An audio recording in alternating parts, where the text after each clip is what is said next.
손기정의 세 가지 비밀. 고개 숙인 우승자. 서문.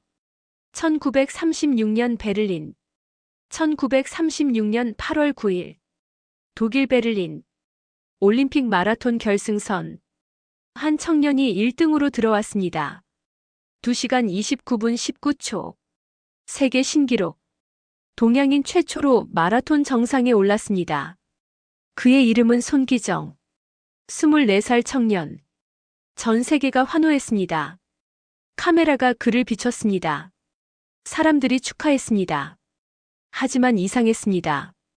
우승자가 웃지 않았습니다. 고개를 들지 않았습니다.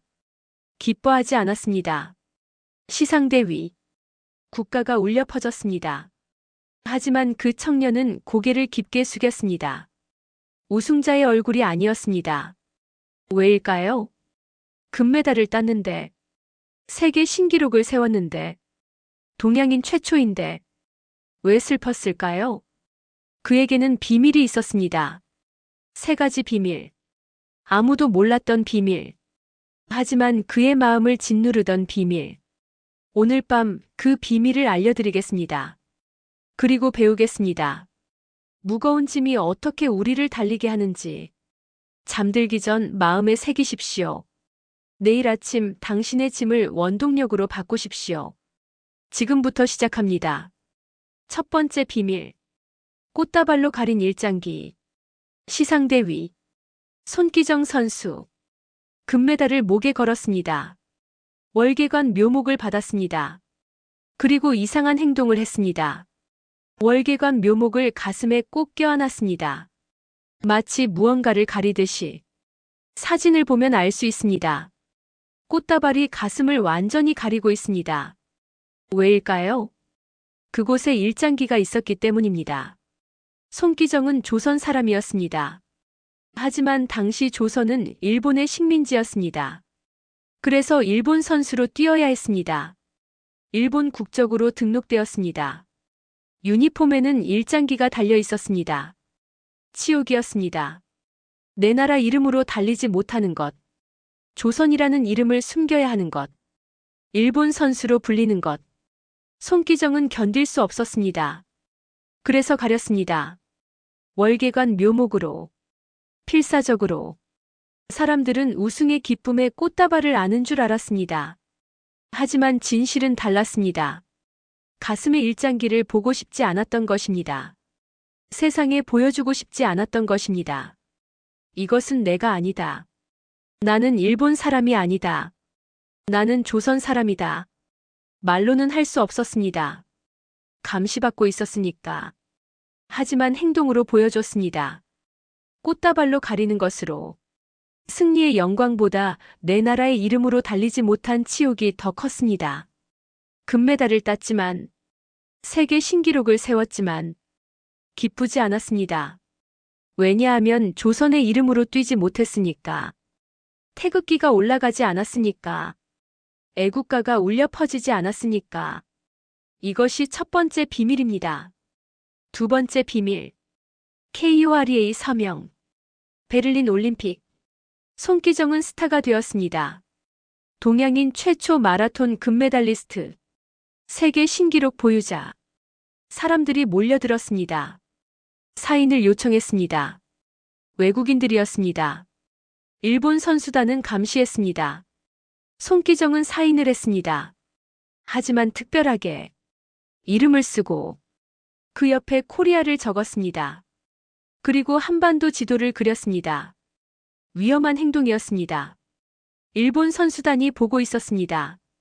문제가 될 수 있었습니다. 처벌받을 수 있었습니다. 하지만 손기정은 멈추지 않았습니다. 매번 적었습니다. 코리아. 매번 그렸습니다. 한반도 지도. 나는 조선 사람이다. 나는 코리아에서 왔다. 말로는 할 수 없었습니다. 하지만 글로 남겼습니다. 외국인들은 알았습니다. 아, 이 선수는 한국 사람이구나. 일본이 아니라 코리아구나. 손기정의 작은 저항이었습니다. 손기정의 조용한 외침이었습니다. 일장기는 달고 있어도, 유니폼은 일본 것이어도, 국적은 일본으로 되어 있어도 마음만은 조선 사람이었습니다. 정체성만은 한국인이었습니다. 그것을 잊지 않았습니다. 그것을 숨기지 않았습니다. 위험을 무릅쓰고 감시 속에서도 코리아를 적었습니다. 이것이 두 번째 비밀입니다. 세 번째 비밀. 가장 느린 밤. 시상식이 끝났습니다. 축하 행사가 끝났습니다. 손기정은 숙소로 돌아왔습니다. 혼자였습니다. 그리고 울었습니다. 밤새도록. 세계에서 가장 빨리 달린 사람. 2시간 29분 19초. 하지만 그날 밤 세상에서 가장 느린 시간을 보냈습니다. 가장 외로운 밤이었습니다. 금메달을 땄지만 기쁘지 않았습니다. 세계 신기록을 세웠지만 자랑스럽지 않았습니다. 왜일까요? 돌아갈 나라가 없었기 때문입니다. 조선은 일본의 식민지였습니다. 독립된 나라가 아니었습니다. 금메달을 들고 돌아가도 태극기를 들 수 없었습니다. 애국가를 부를 수 없었습니다. 나는 누구를 위해 달렸나? 나는 무엇을 위해 뛰었나? 밤새 생각했습니다. 밤새 울었습니다. 일본을 위해 뛴 것이 아니었습니다. 하지만 조선을 위해 뛸 수도 없었습니다.